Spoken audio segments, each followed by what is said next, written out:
ಮಲ್ಲಿಗೆಯ ಮೊಗ್ಗುಗಳು ಮುಳ್ಳ ಬೇಲಿಯ ವರಿಸಿ ಕೊಳುಕುತ್ತಿರೆ ಕಂಪಸೂದಿ.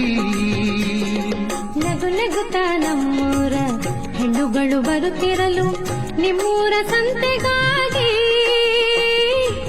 ನಮ್ಮೂರಿಗಿಂತಲೂ ಹೊನ್ನೂರ ಸುಖವೆಂದು ನಿಲ್ಲಿಸಿತು ಪ್ರೇಮ ಕೂಗಿ. ನಮ್ಮೂರು ಚಂದವು ನಿಮ್ಮೂರು ಚಂದವು ಎಂದೆನ್ನ ಕೇಳಲೇಕೆ, ಎನ್ನ ರಥ ಸುಮ್ಮನಿರಿ ಎಂದಳಾಕೆ.